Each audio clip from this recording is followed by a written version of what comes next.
Hello everyone, Shri IAS academy में आपका स्वागत है। जैसा कि आप जानते हैं कि श्री आईएएस एकेडमी ने यूपीएससी प्रीलिम्स 2024 के लिए सीसेट की क्लासेस की शुरुआत की है और सीसेट की क्लासेस के अंतर्गत ये हमारी रीजनिंग की क्लास हैं। रीजनिंग की क्लास में ऑलरेडी हमारी पहली क्लास आ चुकी है। उम्मीद है कि आपने उस पहली क्लास को देखा होगा। उसमें बताए हुए पाठ्यक्रम के साथ साथ आपने बेसिक कॉन्सेप्ट को समझा होगा। तो उसी दिशा में आगे बढ़ते हुए ये हमारी आज दूसरी क्लास है। अपनी इस दूसरी क्लास में आज हम टॉपिक नंबर 1 कैलेंडर के पार्ट 2 में आगे के जो कॉन्सेप्ट हैं या कहें कॉन्सेप्ट नंबर 2 और कॉन्सेप्ट नंबर 3 को डिस्कस करेंगे।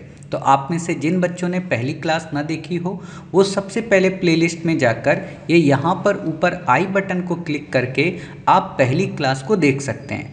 क्योंकि अगर आपने पहली क्लास नहीं देखी तो आज की क्लास आपको उतने अच्छे से समझ में नहीं आएगी। वो बात अलग है कि हम आपको कल की क्लास का एक क्विक रिवीजन करा देंगे, बट कॉन्सेप्ट आपके उतने अच्छे नहीं क्लियर हो पाएंगे जितने अच्छे से कल की क्लास में मैंने बताए थे। ठीक है, तो आज हम विभिन्न कॉन्सेप्ट में कॉन्सेप्ट नंबर 2 और कॉन्सेप्ट नंबर 3 को पढ़ेंगे। तो बिना देरी के अपनी क्लास की शुरुआत करते हैं। तो जैसा कि कल जब हमने आपको क्लास कवर कराई थी तो सबसे पहले हमने आपको पाठ्यक्रम का एक सामान्य सा परिचय दिया था और हमने बताने की कोशिश की थी कि पाठ्यक्रम के अंतर्गत कौन कौन से विषय इम्पॉर्टेंट हैं, कौन कौन से टॉपिक इम्पॉर्टेंट हैं और उन टॉपिक का हमारा क्रम क्या रहेगा। फिर हमने आपको बताया था कैलेंडर के बारे में कि कब कैलेंडर आया, जूलियन कैलेंडर क्या था, ग्रेगोरियन कैलेंडर क्या है और भारत में जो कैलेंडर चैत्र के नवरात्र से शुरू किए जाते हैं उनमें क्या सिमिलरिटी है। फिर हमने कैलेंडर के अंतर्गत ही आपको बताया कि कैलेंडर में साधारण वर्ष क्या होते हैं और लीप वर्ष क्या होते हैं। लीप वर्ष को लीप वर्ष क्यों कहते हैं और साधारण वर्ष को साधारण वर्ष क्यों कहते हैं, इसका भी हमने बेसिक फैक्ट दिया था कि जो हमारी पृथ्वी है वो जब सूर्य का चक्कर लगाती है तो वो एग्जैक्ट 365 डेज में न लगा के 365 पॉइंट कुछ आवर्स में लगाती है और वही आवर्स अगले 4 साल में जुड़कर एक नया दिन बना देते हैं। और इसको हमने रिलेट किया था आपके 28 डेज़ के मोबाइल रिचार्ज से। उम्मीद है आपने इस कॉन्सेप्ट को पढ़ा होगा। फिर हमने आपको बताया था कि लीप वर्ष को कैसे आप चेक करेंगे। तो मैंने बताया था कि अगर किसी भी वर्ष के अंतिम दो डिजिट में 4 का भाग चला जाए तो हम कहेंगे कि वो लीप वर्ष है, या कहें शेषफल शून्य आए तो हम कहेंगे लीप वर्ष है। अगर शेषफल शून्य नहीं आता है तो हम कहते हैं कि वो एक तरीके का साधारण वर्ष है या नॉर्मल ईयर है। क्लियर। फिर हमने इसी कॉन्सेप्ट को आगे बढ़ाते हुए बोला था कि मान लो अगर कोई शताब्दी वर्ष आ जाए तो उसमें या तो आप 400 का भाग दे दो या तो शुरू के जो 2 डिजिट हैं लीप वर्ष में जो वैसे ईयर होते हैं उनमें क्या बोला था कि लास्ट के 2 डिजिट, बट शताब्दी वर्ष में आपको स्टार्टिंग के 2 डिजिट में 4 का भाग देना है। और यहाँ पर भी वही कंडीशन लागू होगी कि अगर पूरा पूरा भाग चला जाए तो लीप वर्ष यानी कि शेषफल शून्य आता है, और अगर पूरा पूरा भाग ना जाए कुछ शेष बचे 1 से लेके 9 तक तो हम कहेंगे वो साधारण वर्ष है। इतनी बातें हमने कल की क्लास में आपको बताई थी। आपको कुछ प्रैक्टिस सेट दिए थे। प्रैक्टिस सेट का मतलब प्रैक्टिस क्वेश्चन आपको कराए थे जिनमें आपसे हमने पूछा था कि 1600, 1200, 1400, 2000 में कौन कौन लीप ईयर हैं, कौन कौन साधारण वर्ष हैं। फिर मैंने लगभग 10 से 12 वर्ष देकर आपसे पूछा इनमें कितने लीप वर्ष हैं, और आप में से अधिकांश बच्चों ने हमारी पहली क्लास में कमेंट करके बताया था कि सर इतने लीप वर्ष हैं और ये लीप वर्ष हैं। मैंने एक क्वेश्चन और कराया था कि एक व्यक्ति का जन्मदिन अगर 28 फरवरी को है या 29 फरवरी को है तो अगला जन्मदिन वो कब मनाएगा। ऐसे करके क्वेश्चंस हमने आपको कराए थे। उम्मीद है कि आपको ये क्विक रिवीजन आपको समझ में आ गया होगा। उन्हीं को समझ में आएगा जिन्होंने कल की क्लास की थी। अब कोई बच्चा अगर ये चाहे कि हम डिटेल में फिर से पढ़ा दें तो फिर वही बात है ना कि आप अपने साथ धोखा कर रहे हो, आज की क्लास फिर वेस्ट हो जाएगी। क्लियर। तो अब हम उसी चीज़ को लिंक करते हुए अपने कॉन्सेप्ट नंबर 2 को पढ़ेंगे। क्लियर। हमने क्या आपको बोला था जब पहली क्लास में पढ़ा रहा था कि टोटल हमें 10 कॉन्सेप्ट पढ़ने हैं। तो आज की क्लास में हम दूसरे कॉन्सेप्ट को और तीसरे कॉन्सेप्ट को क्लियर करेंगे। कल की क्लास में हम चौथे और पांचवें कॉन्सेप्ट को क्लियर करेंगे। देखो, मैं चाहूँ तो एक ही क्लास में चारों कॉन्सेप्ट करा सकता हूँ, चाहूँ तो एक ही क्लास में 10 कॉन्सेप्ट क्लियर करा सकता हूँ, लेकिन फिर वही है ना, मुझे समझ में आएगा, आपको नहीं आएगा। मेरा उद्देश्य है कि चीज़ें आपको समझ में आए, ठीक है? क्योंकि जब तक आप नहीं समझोगे तब तक हमारी इस सीसेट की क्लास की कोई यूटिलिटी रह ही नहीं जाएगी।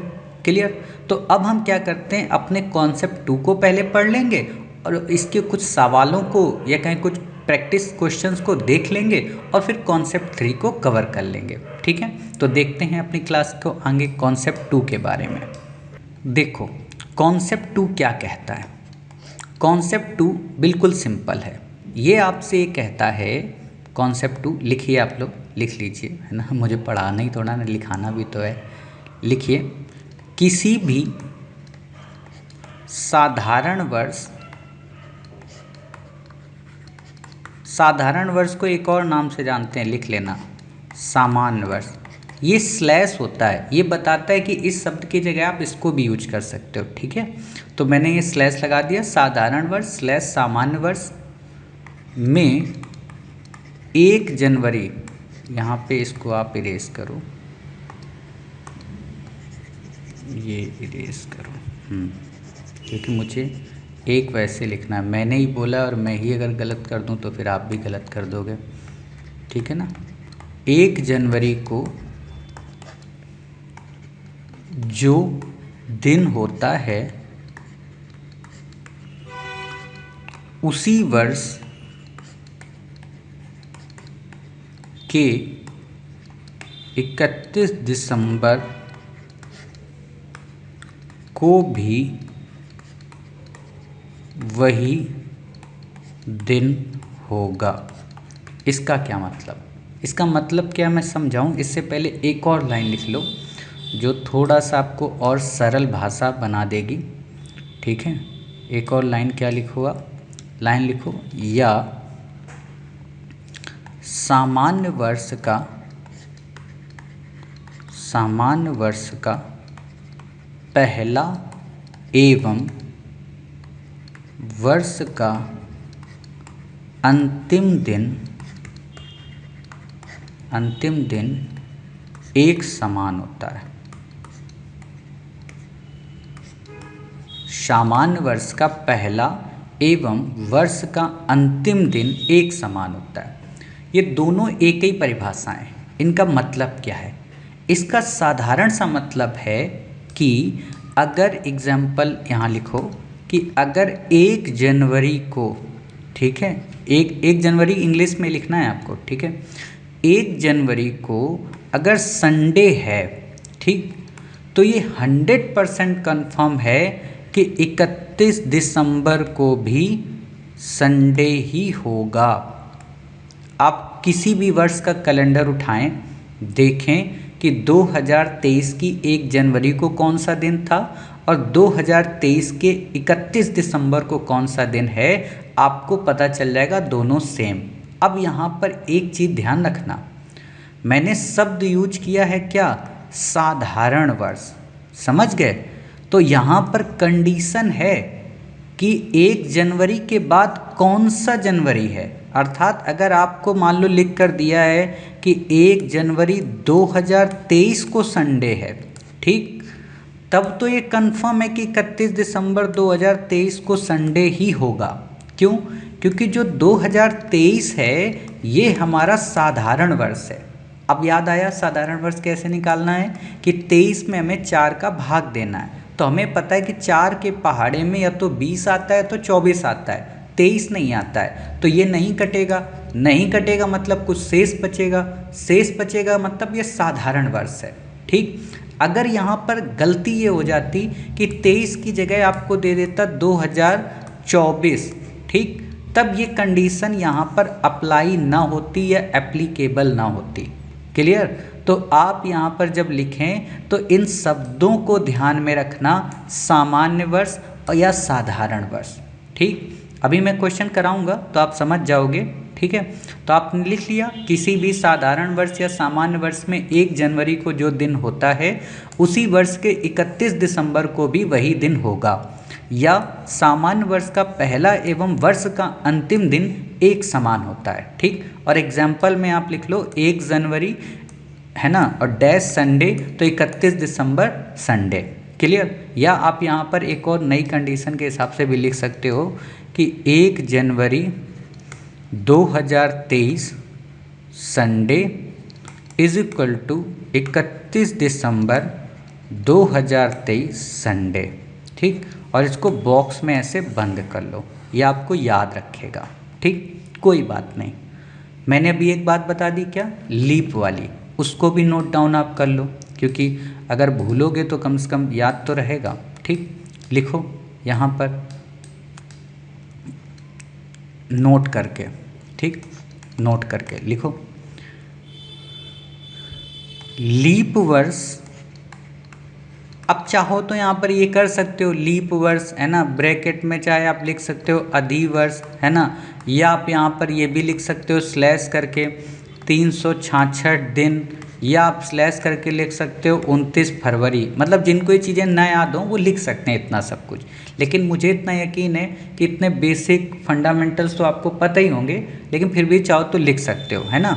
और यहाँ पे ये ब्रैकेट लगा दो। देखो ये ब्रैकेट का मैं सिस्टम बताऊँ, सबसे पहले जो ब्रैकेट यूज किया जाता है वो स्मॉल ब्रैकेट यूज किया जाता है। जब ये स्मॉल के बाद हमें एक और ब्रैकेट लगाना होता है तो इसको बोलते हैं मंझला कोष्टक। ठीक, हालांकि इसके ऊपर भी कोष्टक आते हैं, बार आता है, उसको हम नहीं यूज करेंगे, तो हम इसको यूज कर सकते हैं, फिर मंझले को, और फिर आता है बड़ा। 90% हमें बस यही दो यूज करने होते हैं मैथ में। क्लियर। तो अगर मैं यूज कर रहा हूँ तो आप समझ जाना ये कोष्टक हैं। बोर्ड मास का नियम जब आप पढ़ेंगे आगे सरलीकरण मैथ में जब पढ़ाऊँगा तो वहाँ पर फिर आपको ये सारे ब्रैकेट्स को कैसे खोलना होता है, इन ब्रैकेट्स को कैसे यूज करना होता है, वो चीज़ें वहाँ पे हम बताएंगे। खैर अभी तो हम अपनी इसकी बात करते हैं कि लीप वर्ष या अधिवर्ष या 366 दिन या 29 फरवरी को जो दिन 29 फरवरी लीप वर्ष, यहाँ पर एक लाइन लिखो, ये गलत हो गया, देखो ये फरवरी के चक्कर में गलत हो गया, मैंने फरवरी लिख दिया ना।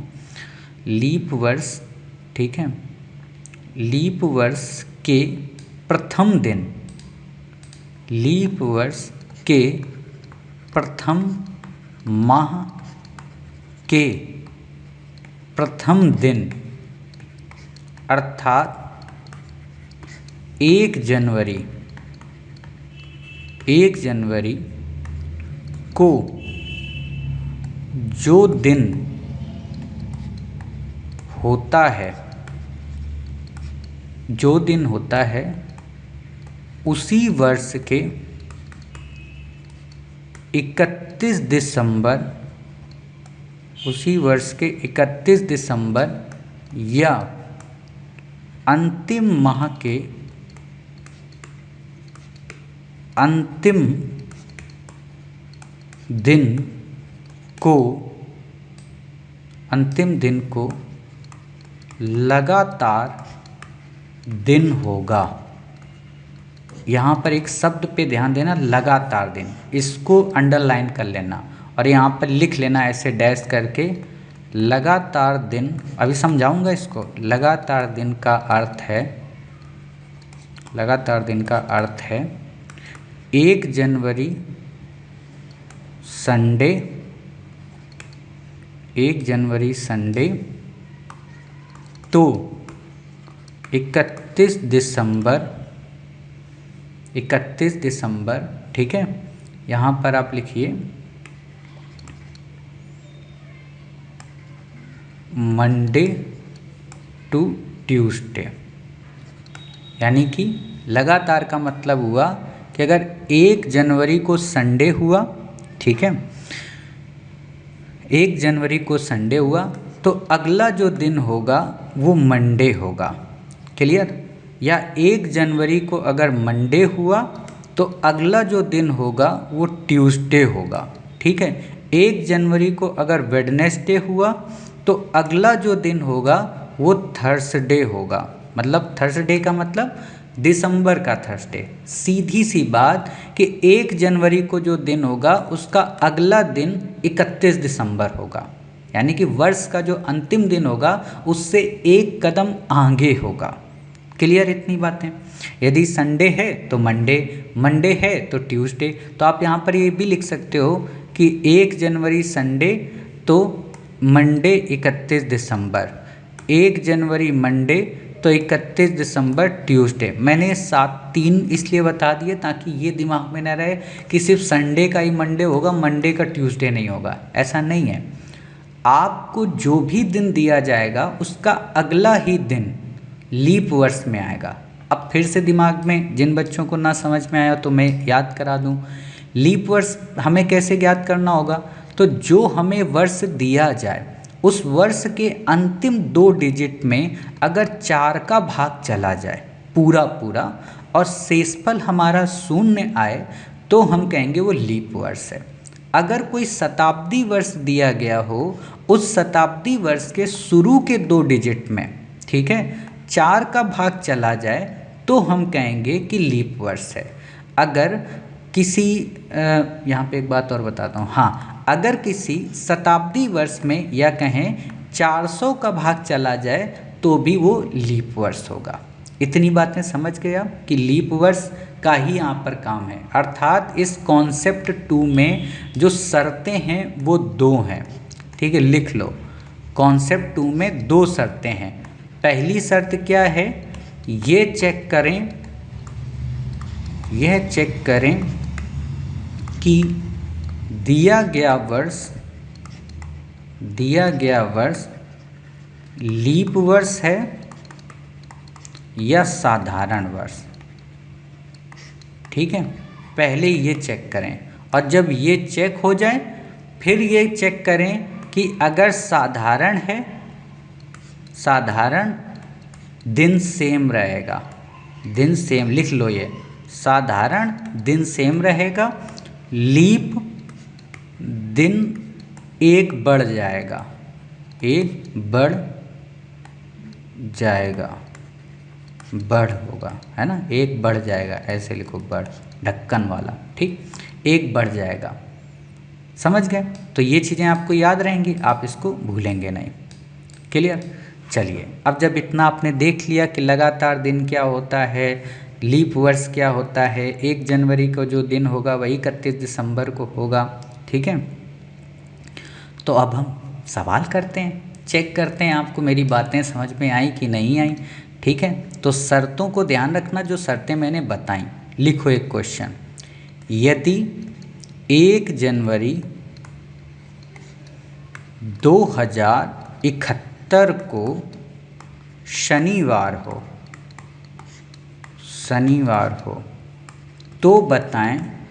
एक बात यहाँ बता दूं पहले मैं, ये गारंटी नहीं है कि शनिवार होगा ही होगा 1 जनवरी 2071 को। आप में से कई बच्चे हो सकता है गूगल करें और चेक करें 2071 को शनिवार है या नहीं। नहीं, ये सवाल है।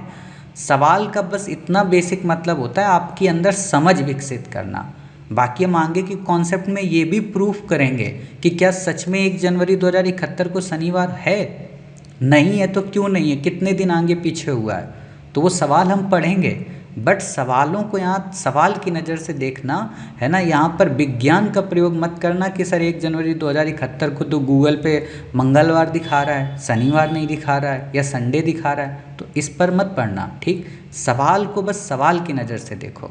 यदि 1 जनवरी 2071 को शनिवार हो तो बताएं 31 दिसंबर, डी हिंदी में ही लिख लो, आप इसको हिंदी में लिख लो, 31 दिसंबर, हेलो पेन ही चेंज हो गया, 31 दिसंबर 2071 को कौन सा दिन होगा। ये सवाल पूरा पूरा लिखना ताकि फेयर करने में आपको दिक्कत ना हो और जब आप रिवाइज करो तो चीज़ें आपको याद रहें, ठीक। तो ये आप पूरा पूरा लिखो। यदि 1 जनवरी 2071 को शनिवार हो तो बताएं 31 दिसंबर 2071 को कौन सा दिन होगा। ऑप्शन ए सैटरडे, यानी कि शनिवार ही होगा। Option B Sunday, option C Monday, option D Tuesday. ठीक है, ये 4 ऑप्शन है। आप वीडियो को पॉज करें, कंडीशन फिल करें और सॉल्व करें। और जब भी देखो सॉल्व किया करो तो क्वेश्चन ऐसे आपने लिख लिया, बगल में ऐसे नीचे ऑप्शन लिख लिया, यहाँ पर ऐसे हल लिखा करो, तब सॉल्व किया करो। ठीक, तो उम्मीद है आपने वीडियो को पॉज किया होगा और सही आंसर पे आप पहुँच गए होंगे। तो अब हम देखते हैं कि इसका सही आंसर निकालना कैसे है। जिन बच्चों को नहीं पता है तो उनको मैं बताता हूँ। सबसे पहले हम यहाँ पर लिखेंगे 1 जनवरी 2071। ठीक, क्या करेंगे, सबसे पहले चेक करेंगे कि ये 2071 लीप वर्ष है या साधारण वर्ष है। क्लियर, तो चेक करने का क्या फॉर्मूला लिखना, 2071/4। 4 का क्यों भाग दिया, क्योंकि ये शताब्दी वर्ष नहीं है। ठीक, यहाँ पे ऐसे डैश करो, 71/4 करो। अब जिसको डायरेक्ट भाग देना आता है वो डायरेक्ट भाग दे दे, जिसको नहीं आता है वो क्या करे, इसमें बिल्कुल बेसिक कॉन्सेप्ट लगाए, ऐसे करके 71 लिखे और 4 का भाग दे। 4 का भाग पहले जाएगा 7 में, तो 4 एकम 4, यहाँ पर कितना बचा 3, है ना, घटाया जाता है यहाँ पे। फिर 1 हमने यहाँ से उधार ले लिया, तो यहाँ हो गया 31। हमने 7 बार पहाड़ा पढ़ा, 4 सत्ते 28, क्योंकि चरवट 32 हो जाएगा। तो यहाँ कितना बचा शेषफल, 3 शेष बच रहा। ठीक, यानी कि 3 शेष बच रहा है, तो ये क्या होगा, ये साधारण होगा। क्यों, क्योंकि हमको तो कंडीशन बताई गई थी कि लीप वर्ष में शेषफल 0 होता है। ठीक, अब यहाँ से अगर आपको 17 का पहाड़ा आता है तो आप रीचेक कर सकते हो कि 17 चौको 68 होता है, 71 यहाँ दिया, यानी कि 3 शेष बच रहा है। तो 3 शेष हमारे किसी काम का नहीं, ये हमको बता देगा कि ये साधारण वर्ष। तो यहाँ आप लिख दो साधारण वर्ष। ठीक है, ये होता है सवाल सॉल्व करने का तरीका अपनी फेयर कॉपी में। एग्ज़ाम हॉल में तो बहुत शॉर्ट में करना है। ठीक, आपने लिख दिया साधारण वर्ष। अब यहाँ पर लिख सकते हो क्या, कंडीशन। चूंकि ऐसे लिखा, ये चूंकि का निशान होता है, 2 बिंदु ऊपर 1 नीचे, चूंकि 1 बिंदु ऊपर 2 नीचे, इसलिए लिख लो इनको, इसको आप लिख लो चूंकि। ठीक है, ये चूंकि क्यों लिख गया, यहाँ पे चूंकि लिखो, इसको बोलते हैं चूंकि का निशान। ठीक, और ये जो होता है ये निशान होता है इसलिए का। ठीक है, इसलिए या इसीलिए। ठीक, ये सिंबल है। तो आप यहाँ पर नीचे क्या लिख सकते हो, चूँकि नॉर्मल ईयर, ठीक है, नॉर्मल ईयर, सो, है ना, days equal. Clear, days equal. तो आप यहाँ पर लिख सकते हो इसलिए 1 जनवरी 2071 सैटरडे। ठीक है, इसलिए 31 दिसंबर 2071 सैटरडे होगा। क्लियर, यानी कि हमारा यहाँ पर ऑप्शन कौन सा सही हुआ, ऑप्शन हमारा ए सही हुआ। क्लियर, इतनी बातें, कुछ नहीं करना है। सबसे पहले 2071 को चेक करना है कि लीप वर्ष है साधारण वर्ष है। साधारण वर्ष आ जाए तो सेम रहेगा पहला और अंतिम दिन। अगर ये लीप वर्ष हो जाता, ठीक, लीप वर्ष कैसे होता, मान लो यहाँ पे 72 आ जाता, ठीक है, तो 72 में 4 का भाग चला जाएगा। कैसे जाएगा, 4 को भाग देंगे 72 से, 4 एकम 4, यहाँ पे 3 बचा, 2 आया, चरवट 32।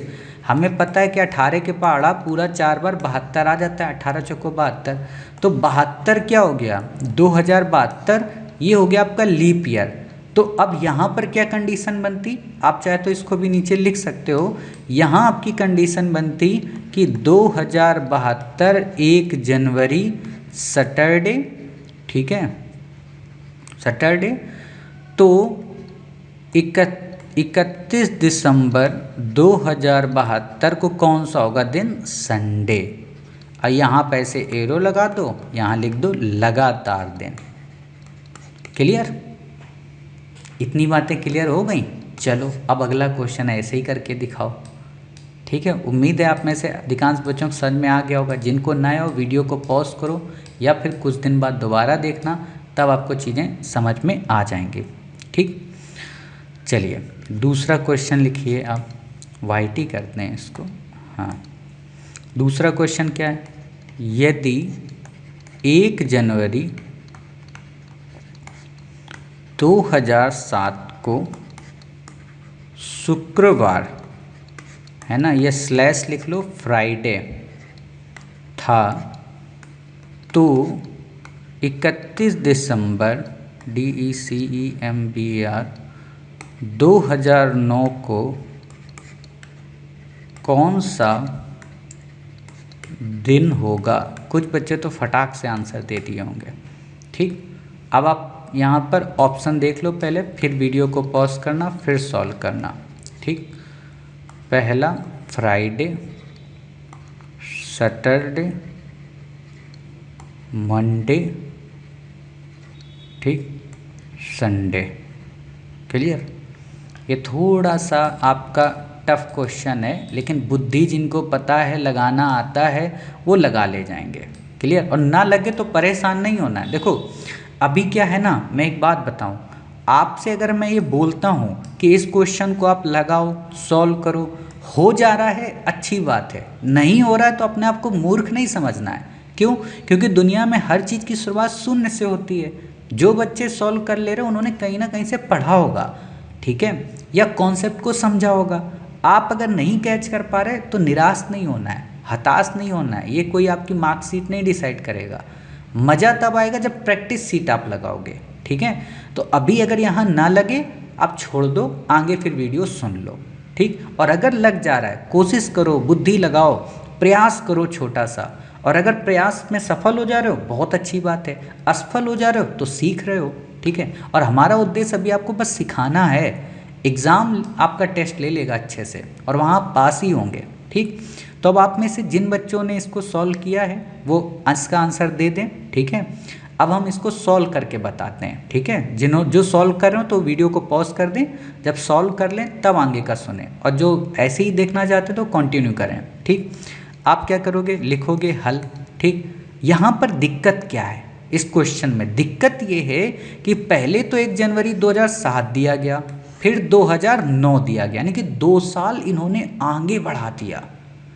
तो हमें कुछ नहीं करना है, हमें भी 2 साल आगे बढ़ना है। कैसे बढ़ना है? तो देखो हम लिखेंगे यहाँ पे 1 जनवरी 2007। तो हम पहले क्या करेंगे, चेक करेंगे 2007 लीप ईयर है या साधारण वर्ष है।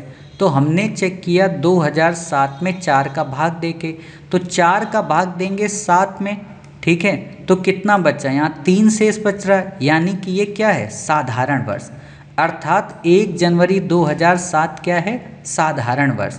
तो जब 1 जनवरी 2007 आपका साधारण वर्ष है, ठीक है, साधारण वर्ष है, और यहाँ पर दिन क्या दिया था, शुक्रवार। ठीक, तो इसीलिए यहाँ पे हम लिख सकते हैं, फिर 1 मिनट, हाँ, हम यहाँ लिख सकते हैं इसीलिए 31 दिसंबर 2007 को कौन सा दिन होगा, शुक्रवार ही होगा, क्योंकि साधारण वर्ष है। ठीक, अब यहाँ पर ही बुद्धि चाहिए। क्या चाहिए? अब 31 दिसंबर 2007 अगर शुक्रवार है तो आप अनुमान लगा के बताओ कि 1 जनवरी 2008 कौन सा दिन होगा, उसी का अगला दिन होगा। 31 के बाद क्या आता है, 1 जनवरी आएगी 2008 की, नया साल शुरू होगा। तो 31 को शुक्रवार है तो 1 जनवरी को क्या हो जाएगा, 1 जनवरी को शनिवार हो जाएगा। ठीक, अब 1 जनवरी 2008 को शनिवार, तो ये नया क्वेश्चन बन गया। अब नया क्वेश्चन है तो यहाँ फिर से हम कंडीशन लगाएंगे, फिर से हम चेक करेंगे कि जो दिया गया वर्ष है 2008 ये लीप वर्ष है या साधारण वर्ष है। ठीक, तो आप जब चेक करोगे तो पता चलेगा कि 8 में 4 का भाग चला जा रहा है, शेष 0 आ रहा है, यानी कि लीप वर्ष है।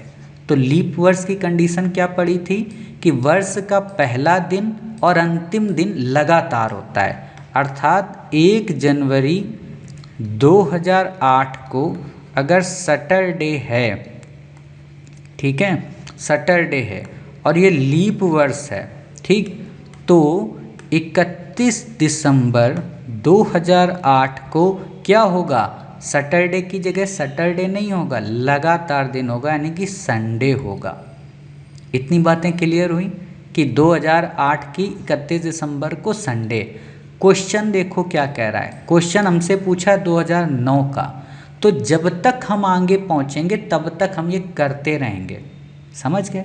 तो हमें 1 साल और आगे चलना है। अभी हम 2008 तक पहुँचे हैं, तो अब 8 के बाद हम क्या देखेंगे? 31 दिसंबर 2008 को संडे हो गया। तो अब आप एग्जाम्पल में बताओ कि 1 जनवरी 2009 को कौन सा दिन होगा? संडे के बाद कौन सा आता है? मंडे। क्लियर? ये मंडे हो गया। अब यहाँ पर फिर से वही नियम कि 2009 को चेक करो कि 2009 लीप ईयर है या साधारण वर्ष है। तो यहाँ 4 का भाग देंगे, तो 9 में जब 4 का आप भाग दोगे तो शेष 1 बचा, यानी कि ये साधारण वर्ष है। शेष बचा साधारण। तो साधारण वर्ष में पहला और अंतिम दिन समान होता है, अर्थात 1 जनवरी 2009 को अगर मंडे है, ठीक, और यहाँ पर 31 दिसंबर 2009 को क्या होगा? मंडे ही होगा। ठीक है, मंडे ही होगा। अब मंडे ही क्यों होगा? क्योंकि मैंने अभी आपको बताया ये क्या है? साधारण वर्ष। और साधारण वर्ष की कंडीशन आपने पढ़ ली थी कि दिन इसमें समान होते हैं। क्लियर? तो इसमें आपका ऑप्शन कौन सा सही हो गया? ऑप्शन आपका सही हो गया सी, अनएक्सपेक्टेड। क्लियर? अब कुछ बच्चों के दिमाग में दिक्कत आई होगी कि सर इतना छोटा सवाल और इतना बड़ा सॉल्यूशन करना पड़ेगा क्या? तो नहीं, मेरा आंसर क्या है? नहीं। अभी बस मैं ये बता रहा हूँ, ठीक है? ये तरीका है कॉन्सेप्ट। जब आप 10 कॉन्सेप्ट पढ़ लोगे ना तो आप देख कर ही आंसर दे दोगे कि 2007 का ये है तो 2008 में ये आएगा, 2009 में ये आएगा। क्लियर? एग्जाम्पल मैं बताता हूँ। अगर मुझे सवाल लगाना होता या आप आगे जब कुछ समय बाद लगाएंगे, तो अगर आपको सवाल ऐसे मिला है ना कि 1 जनवरी 2007 फ्राइडे, ठीक, और आपसे पूछा है 31 दिसंबर 2009 कौन सा दिन, ठीक, तो आप क्या करते? आप बस ऐसे ही शॉर्ट करते 1 जनवरी 2007 फ्राइडे, 2007 31 दिसंबर फ्राइडे, ठीक है, 1 जनवरी 2008 क्या है? सैटरडे, ठीक है, 31 दिसंबर 2008 संडे। क्यों? क्योंकि ये लीप ईयर है, ठीक। तो 1 जनवरी 2009 मंडे, तो 31 दिसंबर 2009 मंडे आंसर। समझ गए? इतनी फास्ट फ्री आप कर लोगे। और इसके और भी तरीके हैं, वो अभी हम नहीं बताएंगे। जब हम आपको क्वेश्चन सॉल्व कराएंगे ना, तब ऐसे प्रश्नों को फिर सरल विधि से, अभी क्या है ना, फंडामेंटल जानो। क्योंकि देखो, फंडामेंटल अगर जान के तो आप फिर एग्ज़ाम हॉल में अगर ट्रिक भूल भी गए तो फंडामेंटल के जरिए प्रश्नों को आप सॉल्व कर ले जाएंगे। ठीक है? तो इस तरीके से आपने ये क्वेश्चन देखा और इस तरीके से आपने इस कॉन्सेप्ट को समझा। समझ गए? तो जब इस तरीके से कॉन्सेप्ट को समझ गए, उम्मीद है आप में से अधिकांश बच्चों को समझ में आया होगा। जिनका आंसर निकल आया अच्छी बात है, जिनका नहीं निकल कर आया वो परेशान ना हो। ठीक है? इस वीडियो को 2 बार देखेंगे, 3 बार देखेंगे, चीज़ें आपकी क्लियर हो जाएंगी पूरी तरीके से और आपको कोई दिक्कत नहीं आएगी। ठीक? तो अब क्या है, अब अगला कॉन्सेप्ट देखते हैं।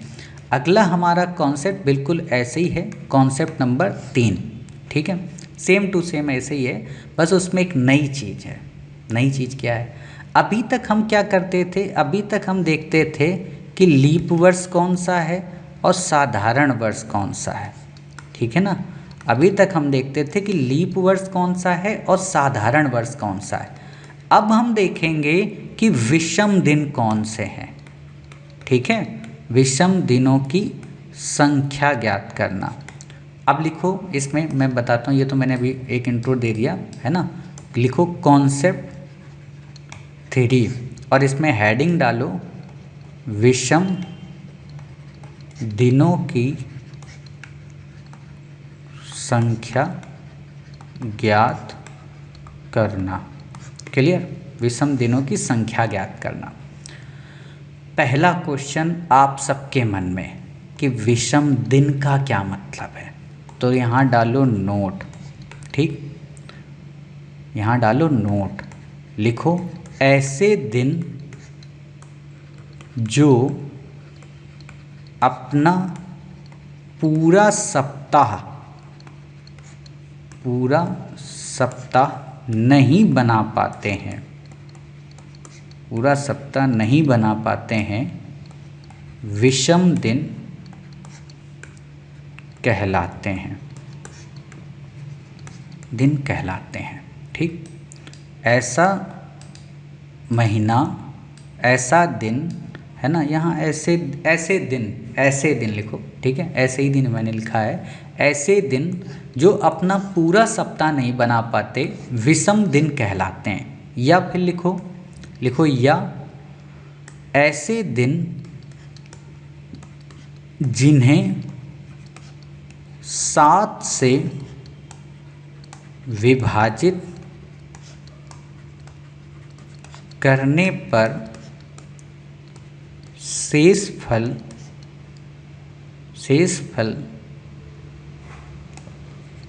के रूप में प्राप्त होते हैं। अभी समझाऊंगा, अभी बस लिख लो। प्राप्त होते हैं क्योंकि सप्ताह 7 दिनों का होता है, क्योंकि सप्ताह 7 दिनों का होता है। ठीक, पहली लाइन मैंने क्या समझाई कि विषम दिन का मतलब क्या है। विषम दिन मतलब ऐसे दिन जो अपना पूरा सप्ताह नहीं बना पाते हैं, विषम दिन कहलाते हैं। फिर इसी की दूसरी परिभाषा मैंने क्या बताई, ऐसे दिन जिन्हें 7 से विभाजित करने पर शेषफल के रूप में जो दिन प्राप्त होते हैं वो विषम दिन कहलाते हैं। या कहें कि जिनमें हम 7 का भाग देते हैं। 7 का क्यों भाग देते हैं, क्योंकि ग्रेगोरियन जो कैलेंडर है या ग्रेगोरियन जो कैलेंडर है या गीगोरियन जो कैलेंडर है उसमें सप्ताह 7 दिन का माना जाता है। ठीक, अब यहाँ पर एक चीज़ लिख लेना, आगे काम आएगी। लिखो नोट, अगर यूपीएससी चालाकी करे तो नोट लिखो। सप्ताह 7 दिन का तभी माना जाएगा जब प्रश्न में कोई शर्त ना दी गई हो। अगर प्रश्न में सप्ताह के दिनों को 7 की जगह कुछ और दिया गया हो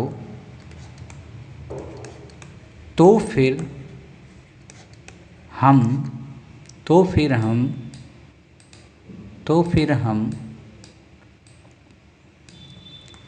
विषम दिनों की संख्या ज्ञात करने के लिए 7 के स्थान पर दी गई संख्या को ही भाग देंगे और शेषफल में विषम दिनों की संख्या को प्राप्त करेंगे। इसका क्या मतलब है, इस पर क्वेश्चन आ सकता है। ठीक है, मैं भी समझाता हूँ, आप पहले इसको लिख लो। ठीक है, फिर मैं समझाता हूँ।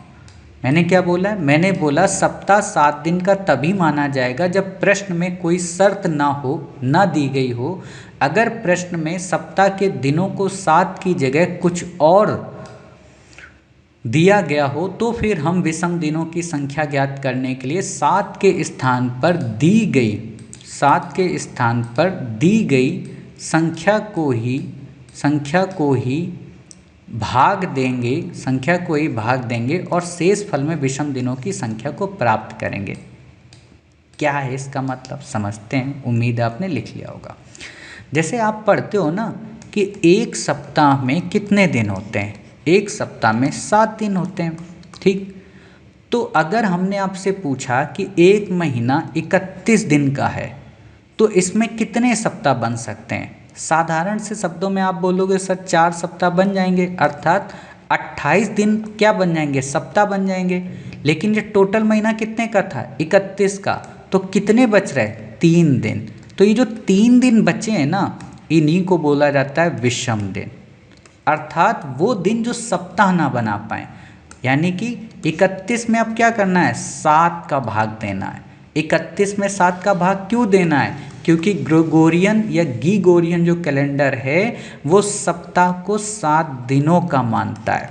ठीक, अगर किसी प्रश्न में आपको ये दे दे कि सप्ताह 7 दिनों का ना होकर 13 दिनों का है, तब हम 31 में 7 का भाग ना देकर 13 का भाग देंगे और चेक करेंगे कि 13 से कितने सप्ताह बन रहे हैं। तो 13 से कितने सप्ताह बनेंगे, 2। क्यों, 13 दूना 26, शेष कितना बचेगा यहाँ पर, 26, 5, 31, फिर हो जाएंगे 5 आपके विषम दिन।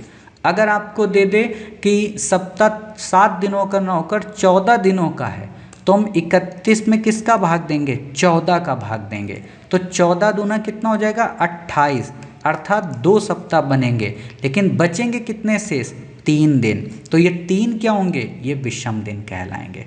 क्लियर। अब यहाँ पर थोड़ा और इजी वे में समझाता हूँ। जैसे आपको पता है कि मार्च में कितने दिन होते हैं, 31, मार्च में कितने दिन होते हैं, 31 मार्च। ठीक, अब अगर आपसे क्वेश्चन पूछे कि मार्च में विषम दिनों की संख्या ज्ञात करो, तो कुछ नहीं करना है, 31 में आपको 7 का भाग देना है।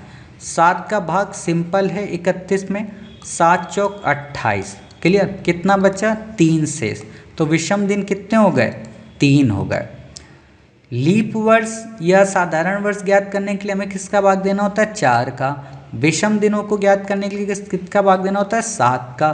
क्यों 7 का देना होता है, क्योंकि सप्ताह 7 का होता है।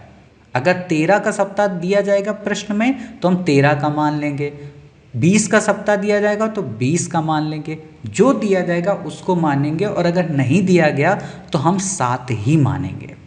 समझ गए। तो जो सप्ताह ना बना पाए वो कहलाते हैं विषम दिन। सप्ताह कौन नहीं बना पा रहा, ये 3 दिन। इनको अगर 4 दिन और मिल जाते, या कहें अगर ये 31 दिन का महीना ना होके 35 दिन का हो जाता, या 31 दिन का महीना ना होके 28 दिन का हो जाता, तो हमारे पास विषम दिन कितने आते, 0। क्यों, क्योंकि 7 का भाग 4 बार चला जाएगा, तो फिर हम 0 विषम दिन मानेंगे। अर्थात फरवरी, साधारण वर्ष की फरवरी में कितने विषम दिन होते हैं, 0। ये लिख लो, अब ये लिख लो, कुछ फैक्ट लिख लो आप, है ना। समझा तो दिया है लेकिन लिख लो, नोट डालो, लिखो साधारण वर्ष की फरवरी माह में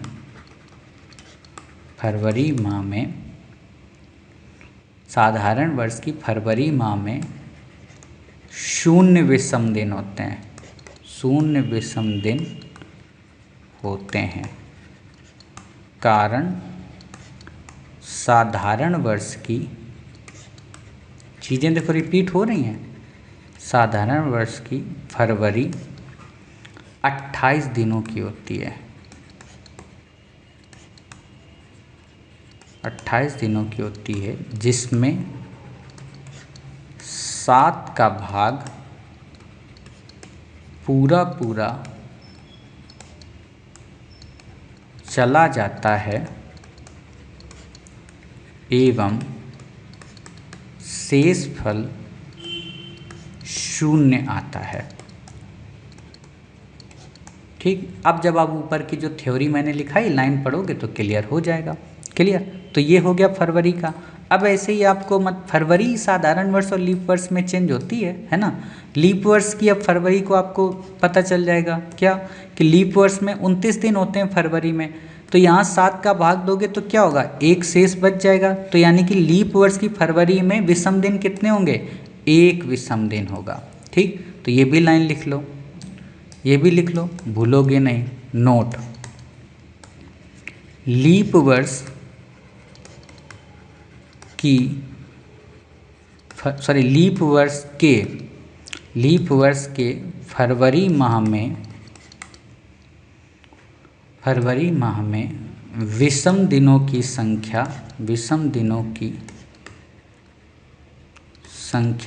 एक होती है। कारण लीप वर्ष में फरवरी माह 29 दिनों का होता है, जिसमें 7 का भाग देने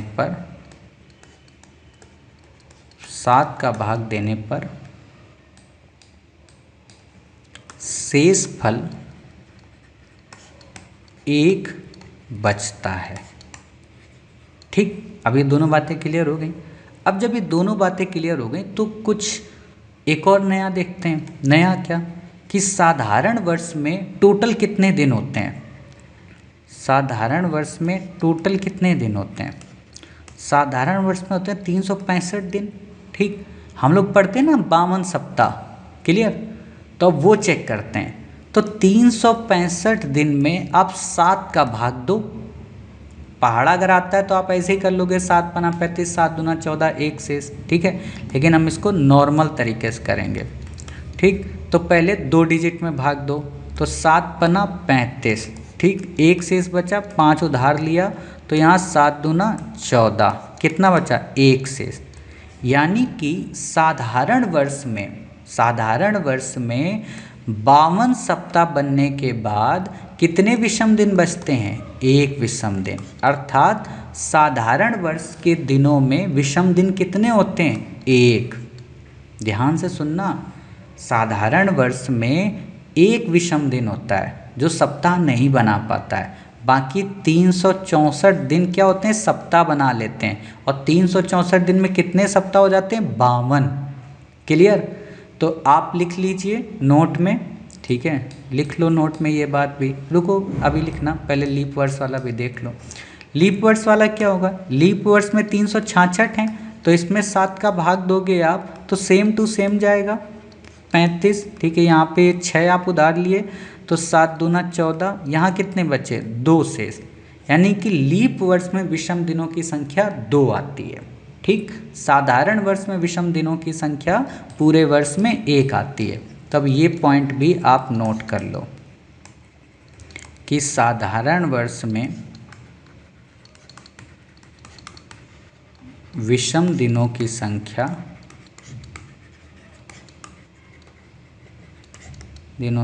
साधारण वर्ष में विषम दिनों की संख्या 1 होती है। कारण साधारण वर्ष में 365 दिन होते हैं, जिसमें 364 दिन 52 सप्ताह बना लेते हैं, जबकि 1 दिन शेष बचता है। ठीक, जो मैंने बोला है वही मैंने फिर लिखा दिया। ये लिखा इसलिए देता हूँ ताकि दोबारा क्लास फिर आपको ज़्यादा दिक्कत ना करे। ठीक, लिखो नोट अगला, लीप वर्ष में विषम दिनों की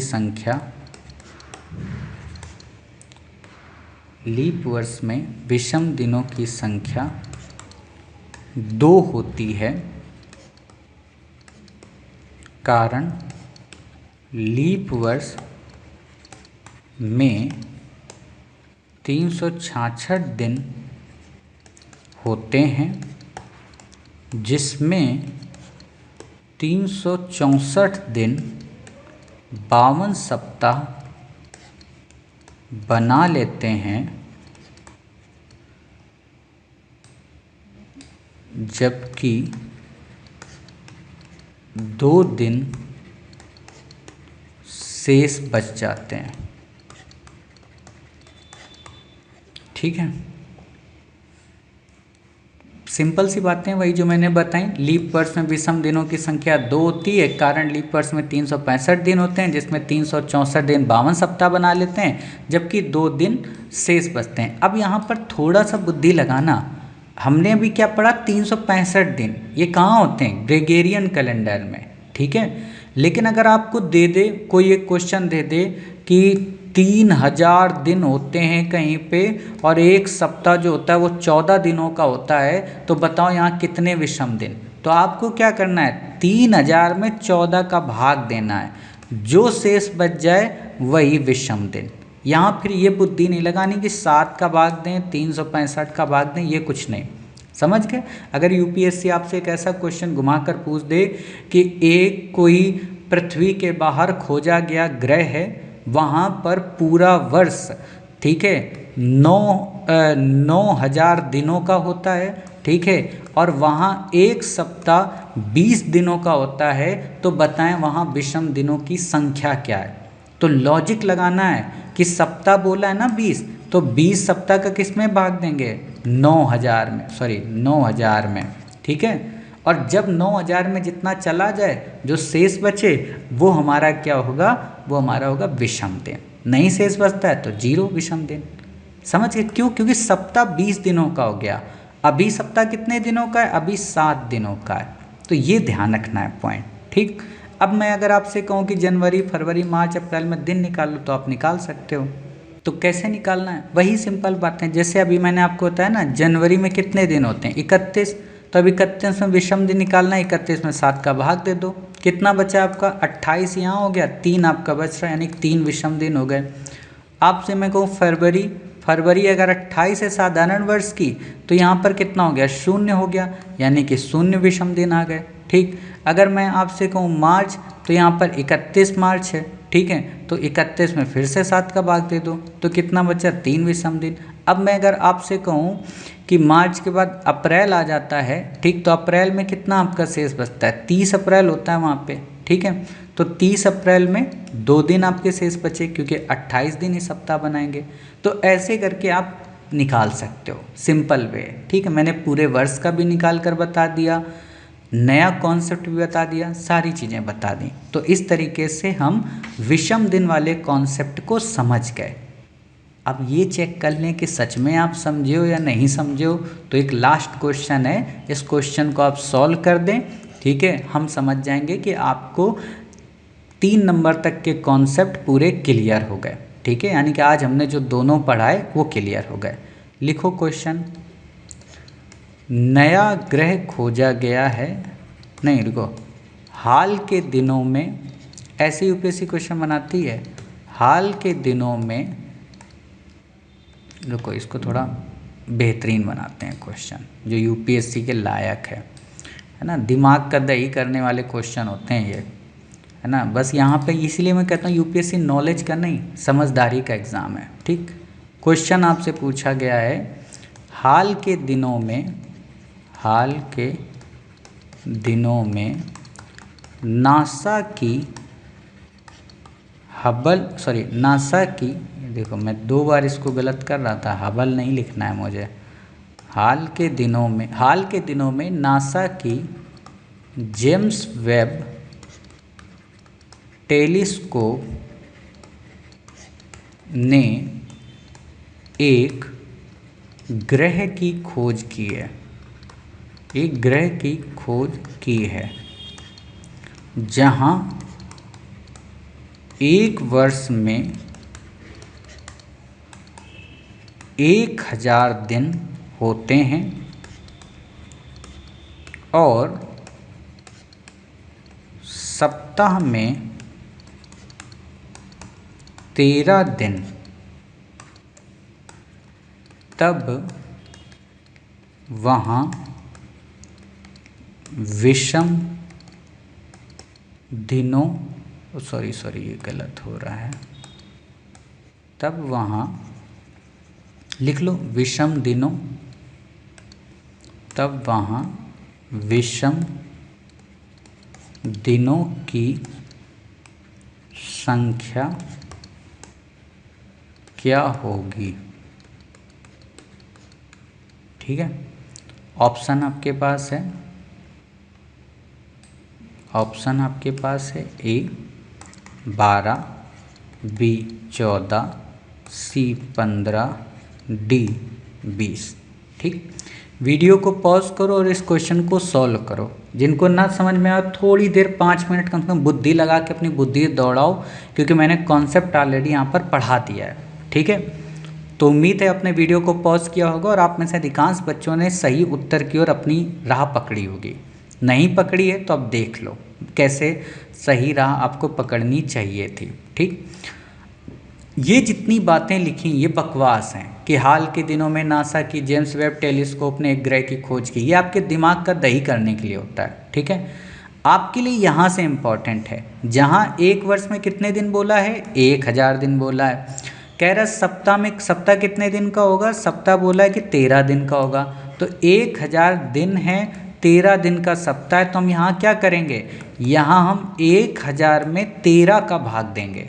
क्यों देंगे, क्योंकि वहाँ हम 365 दिन में 7 का भाग देते थे, क्योंकि 7 दिन का सप्ताह होता था, 365 दिन का वर्ष होता था। यहाँ 1000 दिन का वर्ष हो रहा है और 13 दिन का सप्ताह, तो हम 13 का भाग देंगे। अब 13 का जब भाग देंगे तो देखेंगे कि 1000 में 13 का भाग देने पर कितना शेष बचता है। तो बिल्कुल सिंपल मेथड है, 13 का भाग देंगे पहले 100 में। ठीक है, तो पढ़ो 13 का पहाड़ा। अब वही मैं इसीलिए कहता हूँ पहाड़े आपको आने चाहिए। ठीक, तो जिनको आते हैं 13 का 13, 13 दूनी 26, 13 39, 13 चौको 52, 13 पचाई 65, तिछंग 78, 13 सत्ते 91। ठीक है, 13 सत्ते 91।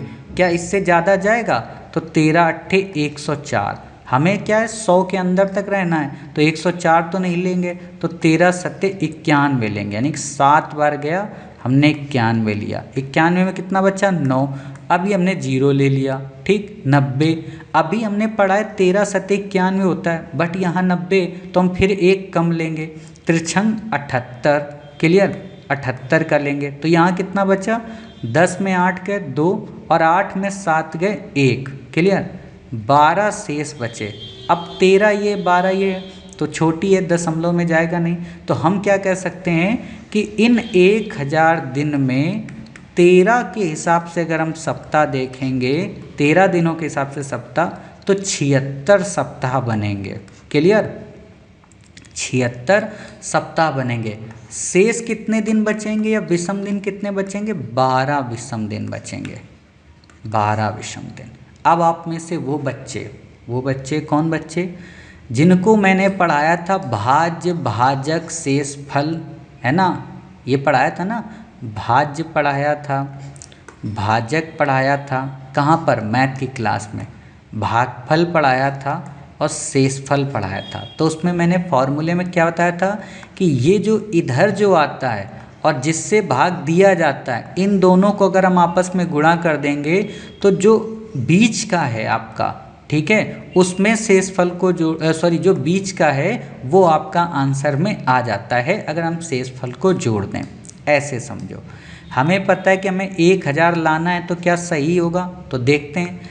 13 का गुणा करेंगे 76 में और इसमें 12 जोड़ देंगे, अगर 1000 आ जाएगा तो ये हमारा कैलकुलेशन सही है। इसको बोलते हैं अपने ही क्वेश्चन को बिना आंसर मिलाए चेक करना। ठीक, तो 13 का गुणा करो 76 में। अगर आपको सरल तरीका आता है देखो, ठीक, तो आप ऐसे ही गुणा कर लोगे, 13 78, 13 सत्ते 91 और 7 कितने हुए, 98।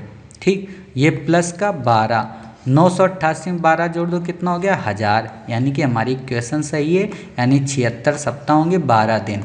हमसे क्या क्वेश्चन पूछा, विषम दिन, तो 12 विषम दिन, अर्थात हमारा आंसर ए हो गया। समझ गया, तो ये सिंपल तरीका है विषम दिन निकालने का। विषम दिन को इंग्लिश में ऑड डेज बोलते हैं। एक बात जो मैं बताना भूल गया, हालांकि मुझे पहले ही बता देनी चाहिए, यहाँ ये बुद्धि मत लगाना कि सम संख्या और विषम संख्या का यहाँ कोई कॉन्सेप्ट है कि 2 से भाग जाए, ये मत याद रखना। वो अलग चीज़ है कि सम संख्या जिसमें 2 का भाग चला जाए, विषम संख्या जिसमें 2 के अलावा भाग जाए।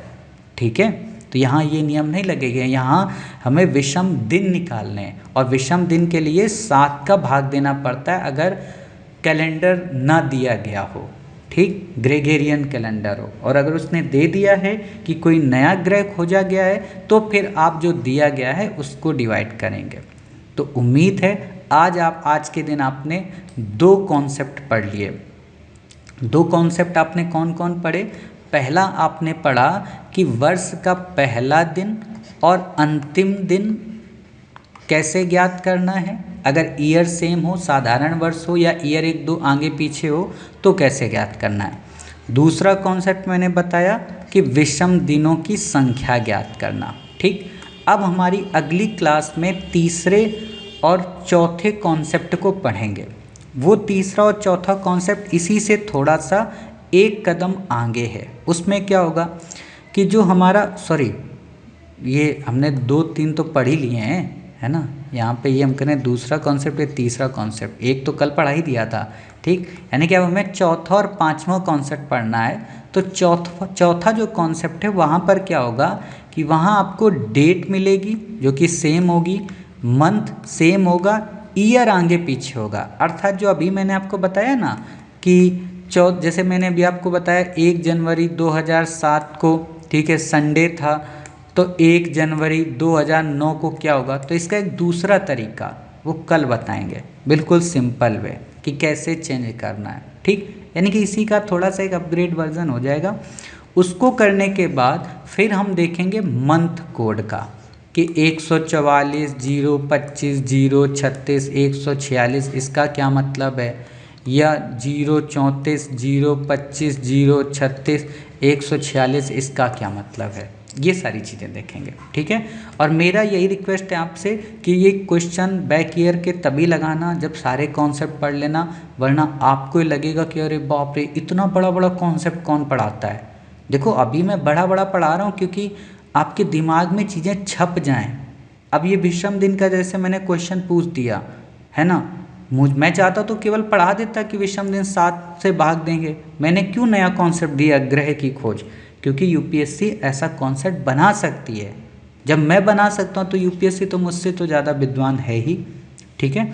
तो उम्मीद है आपको आज की क्लास समझ में आई होगी। ना समझ में आई हो फिर से सुनना, 2 से 3 बार सुनना। मैं हमेशा रिक्वेस्ट करूँगा कि कम से कम 3 बार तो सुनना ही सुनना, भले एक बार में भी समझ में आ जाए, ठीक। तो मिलते हैं अपनी नेक्स्ट क्लास यानी कि क्लास 3 में इसी कैलेंडर के टॉपिक के साथ। तब तक अपना ख्याल रखिए, स्वस्थ रहिए। जय हिंद, जय भारत, वंदे मातरम, भारत माता की जय।